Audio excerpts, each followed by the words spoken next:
Hey pros, so today my client came in and said it is time to chop off this residual relaxer that she has going on. So we are going to do a actual big chop. Now, let's talk a little bit about this hair. If you guys notice, it's nice and stringy and it's definitely time. So we discussed relaxing and she decided to wear it natural because she works out. Stay tuned.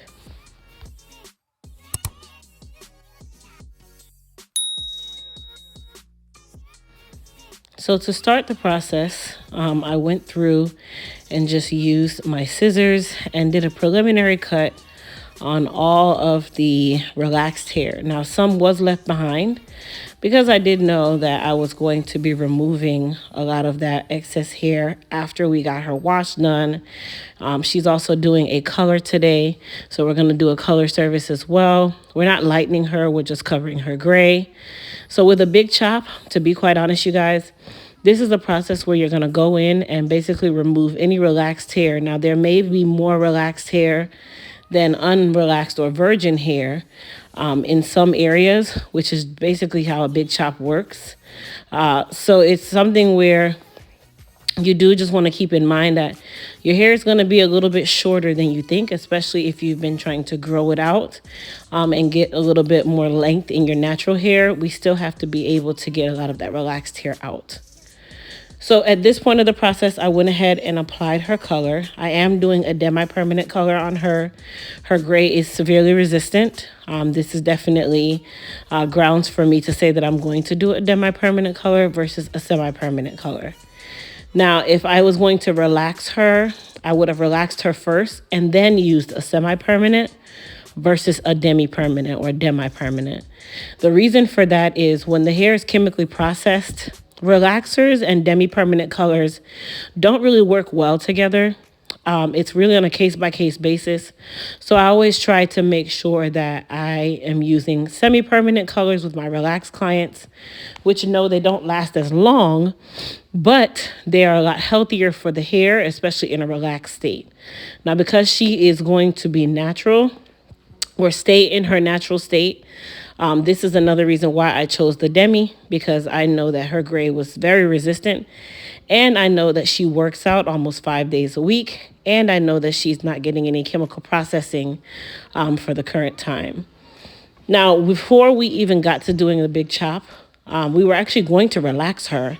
And then at the midst of me getting, or in the midst of me getting ready for the relaxer, she's like, yeah, I can't stand this because I work out all the time. And the moment she said I work out all the time, I knew at that moment that a relaxer was not going to help. I knew at that moment that we needed to do something else because I know a short style and working out just do not go together, you guys. You're going to work a lot harder. You're going to be a lot more frustrated.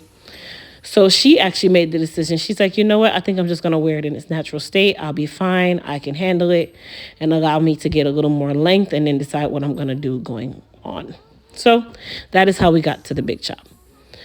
Now I'm applying the color to her hair before I shampoo her because I see that her gray is so resistant. It just made sense for me to start processing from now and then give her a nice wash. With demi-permanent colors or even permanent colors, they don't rinse out like a rinse or a semi-permanent would. This does still have a little bit of chemical processing to it, meaning it's a very low-level developer or activator versus semi-permanent where there is no developer or activator involved whatsoever. So once we finish the color service, she's going to process for about 25 to 30 minutes. And then from there, we'll do her shampoo and finish out her big chop. So you guys keep watching.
Now here is where I'm going to use my pro tip that I've shown you guys before. Because she is so resistant in the front, meaning her grays kind of stand off of her head, I just use a little bit of plastic wrap to kind of help to hold that color down on, or hold the hair down into the color, so that we can make sure that everything got saturated really, really well. Now, I've told you guys about this pro tip before.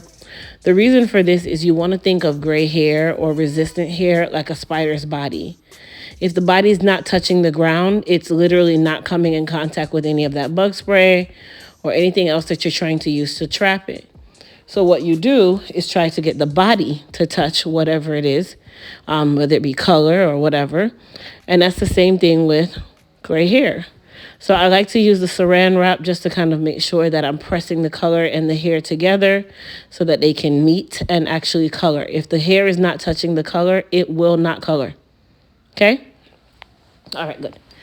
So now her color has processed. As you guys can tell, yes, there is going to be a little bit of staining in the front because she had that gray hair or that salt and pepper hair, and her hairline still extended out that far. So you can't just not color that area.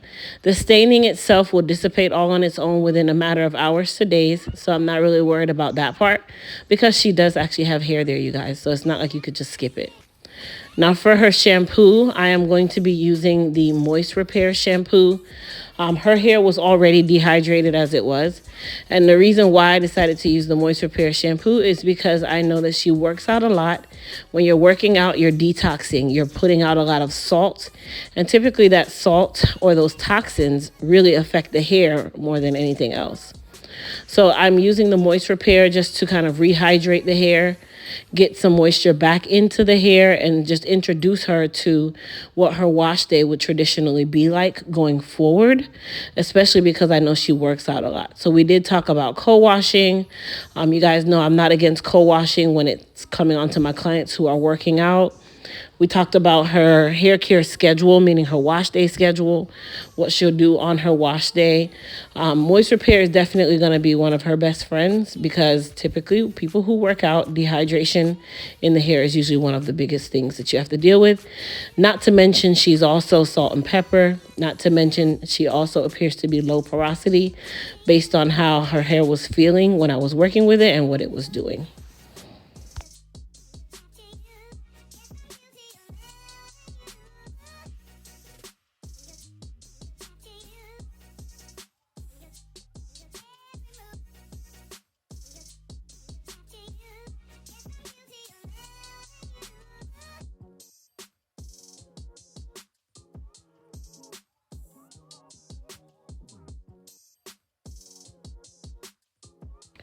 Now for her second shampoo, I decided to use a little bit of our Mended collection, or the Control It collection, but the Mended shampoo, which is a frizz control and split-end control shampoo.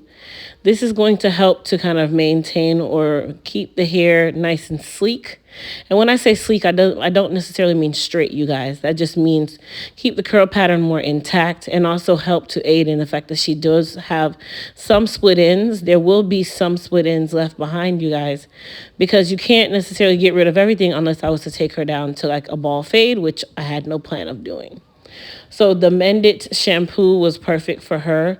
It doesn't just only work on longer hair. It is really for almost any hair type, you guys. It's great for control. It's great for maintenance. It's just great for anyone who's dealing with any form of frizz or split ends, which 100% every single hair type, no matter if you are black, white, Asian, you are going to be dealing with split ends. So you can use our Control It collection, aka Mended, to help you through your hair care journey.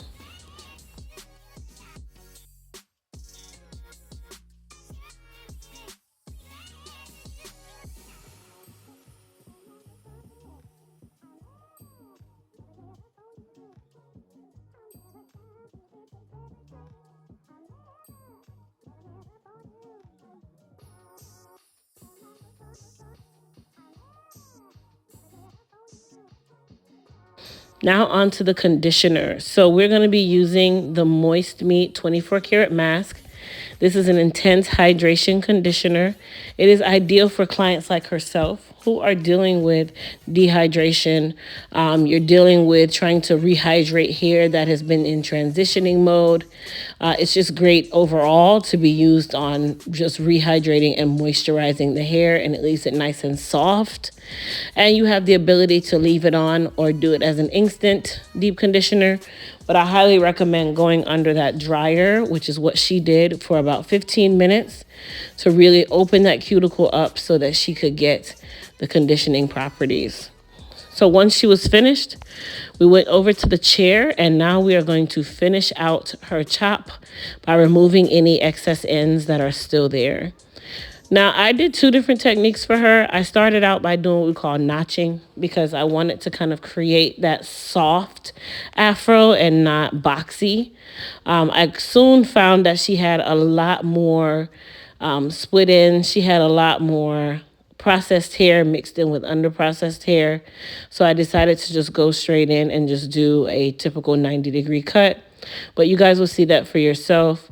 Going forward, she will still have to get another trim of some sort within the next 8 to 12 weeks, just to kind of get any of those hairs that might have still been left behind, to kind of get the hair trained and just to get the hair to understand what you're trying to get it to do or what you want that hair to do going forward.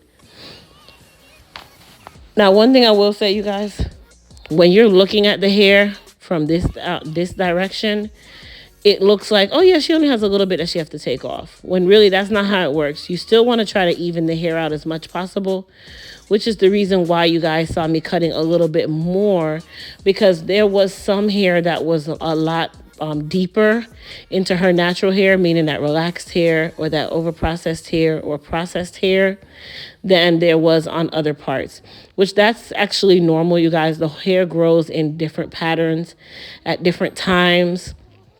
So there's really no right or wrong when it comes onto the big chop, because really the goal is to just remove all of the over processed or processed pieces from the virgin hair. So this is definitely going to be probably one of the shortest you'll have. And then going forward, if you take care of your hair or listen to the instructions of your stylist, you'll be definitely successful with your big chop, and your hair will be absolutely amazing if you do your best and take care of it.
All right, so we have taken off as much hair as we could to keep her even all at the same time. If you guys can tell, the density is amazing. She has great density, so I think she's going to do awesome going forward with her natural journey. That hair is going to fill out really, really nicely because it's already nice and dense. And when I say density, you guys, I mean fullness, okay?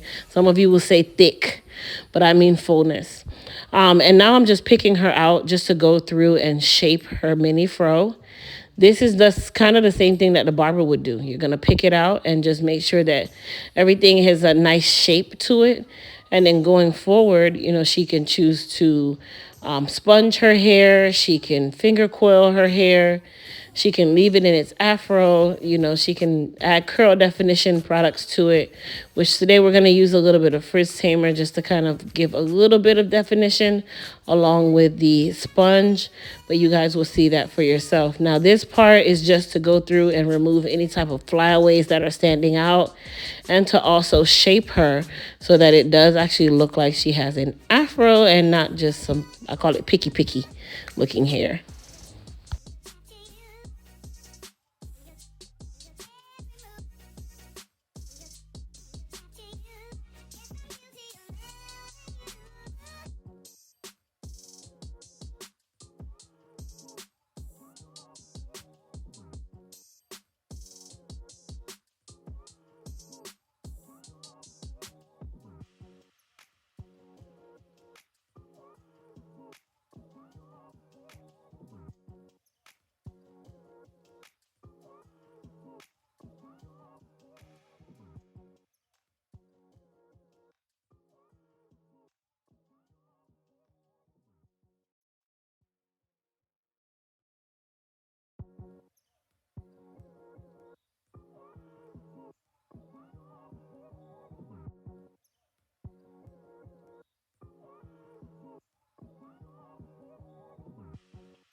Now, once we were done with that, I decided to use a little bit of our Elite Silk Wrap Foam. This was just to kind of soften and kind of loosen up that texture, loosen up a lot of that density, and to also give her a little bit of definition. You can definitely use our Frizz Tamer and Shine Serum just the same. I said Frizz Tamer and Shine Serum. Our Elite Silk Wrap Foam. I say this all day, you guys. You can definitely use our Elite Silk Wrap Foam to help define your curls. Now, when you're starting to use it, yes, it will be white. And then as it dries, or if you sit under the dryer, it will dissipate in regards to the color. And then everything will be nicely coiled. And then I used my curling sponge on her as well. Now, what you guys did not see is that she did go under the dryer after we got done. And then, of course, the white went away. And then she just had some nice coiling going on. The curl sponge or the afro sponge, you can get that on Amazon, in our Amazon store. Or you can even get it in your local beauty supply store. It's a great tool to have, especially if you're starting out with a small fro. It's just going to help to give you a little more definition. Now, if you're new to my channel, please don't forget to hit that subscribe button. Please don't forget to also thumbs up this video. And then let me know if you ever decided to do a big chop and how successful were you with your hair care after the fact. Because a lot of you do big chops and then you cover it up. So I want to know what you guys are doing to your hair since you've done the big chop and how healthy you feel your hair is now. But like I said, you guys, I'll let you finish out watching the end results of this video. But she did go under the dryer. I didn't record after the dryer, but I just wanted you guys to see really the cut, which was most important. And then she went under the dryer and she was out of the salon post haste. Thanks for watching, guys. Love ya. Bye.